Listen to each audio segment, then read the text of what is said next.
Hello, thank you for checking out Mr. Ware's videos, and today we're looking at transforming formulas. What we want to do today is build off our lessons of literal equations, and instead of just transforming random literal equations, we're going to transform actual formulas.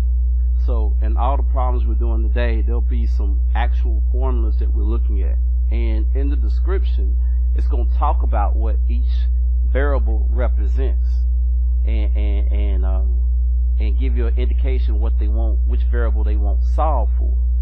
But with all that being said, these problems are just like the ones we did previously in a previous video, where you just solve for the indicated variable and you're just going to do the opposite operation to whatever you're doing. So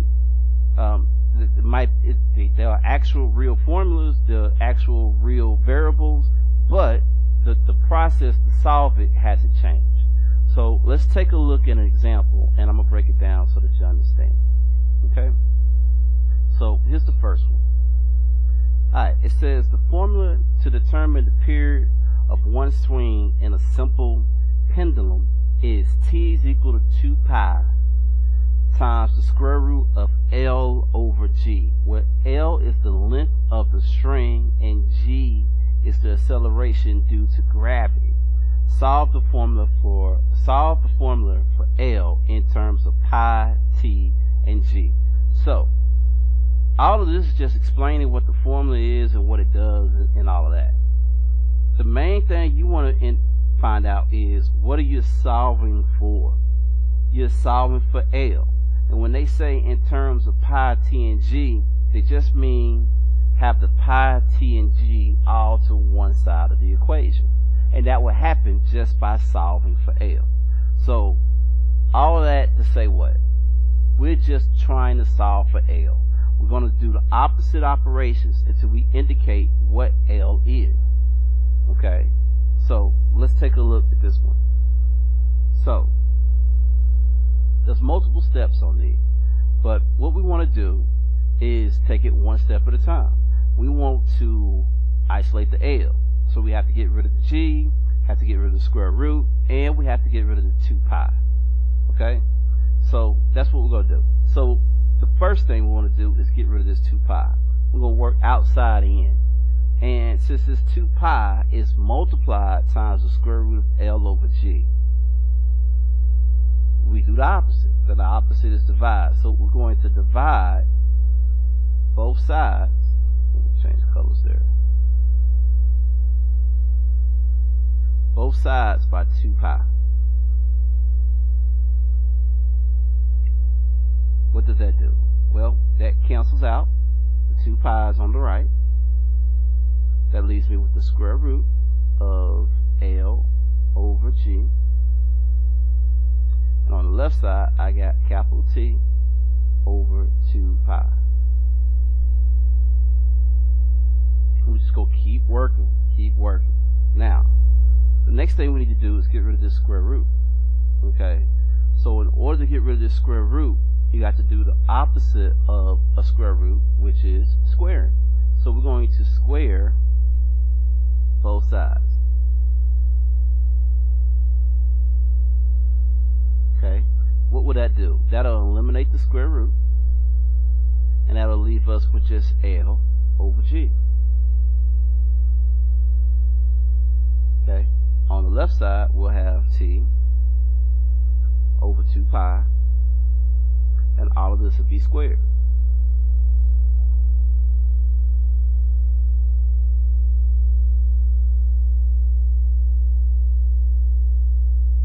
Alright, now what's next? You just take it one step at a time.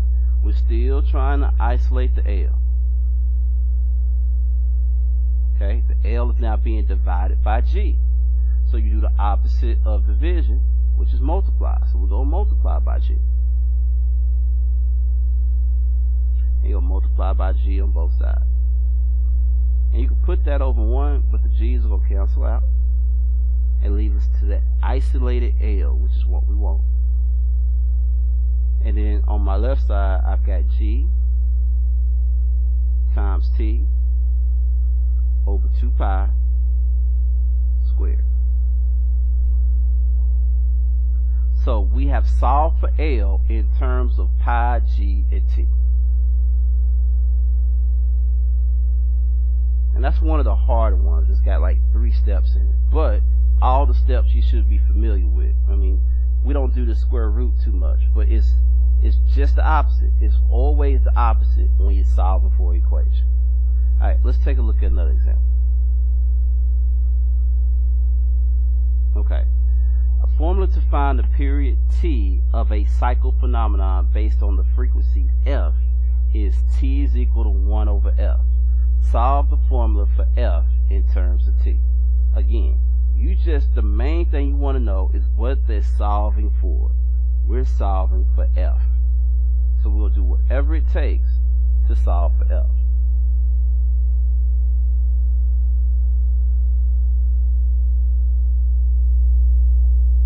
Okay, now, let's see. Now, this was a little tricky because you got that 1 over f and the f is in the denominator. There's no easy way to eliminate the 1 from this f here. So this is what we're going to do. We're going to do like we did in the previous problem. We're going to make them both fractions. And you can make this t a fraction by putting it over 1. Once you do that, we're going to cross multiply.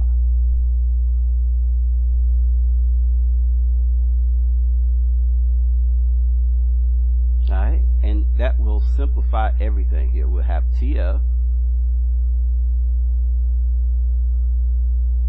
is equal to 1 times 1, which is 1.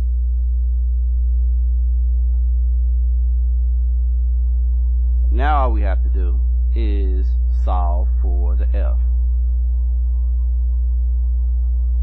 And you do that by doing the opposite of multiplication, which is division. So we're going to divide by this capital T on both sides. And that'll leave us with f is equal to 1 over t. And this will be your answer.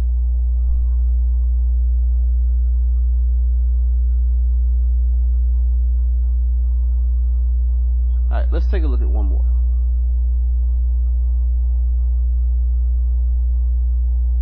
Alright, so the formula for volume of a cone is V is equal to 1/3 pi r squared times h, where r is the radius of the cone and h is the height of the cone.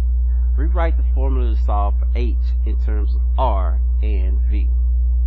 Okay, so again, what are you solving for?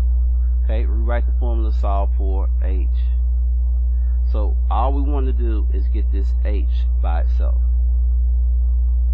Alright, so first thing I want to do is eliminate the fraction. So how do I do that? I've got 1/3, so I'm going to multiply all of this by 3. And you can put it over 1. That way this cancels out. So on the left side, I'm multiplying by 3.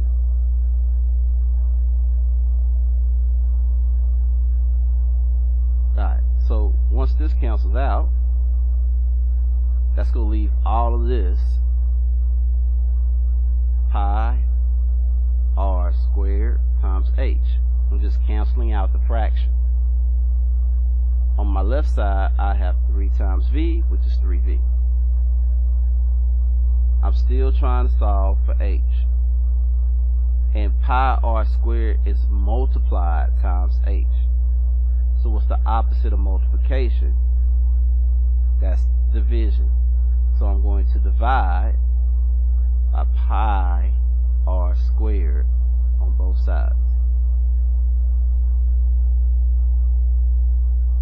Gotta cancel this out. And that'll leave me with that isolated h I'm looking for. And on my left side, I have 3v divided by pi r squared. And that'll be my answer.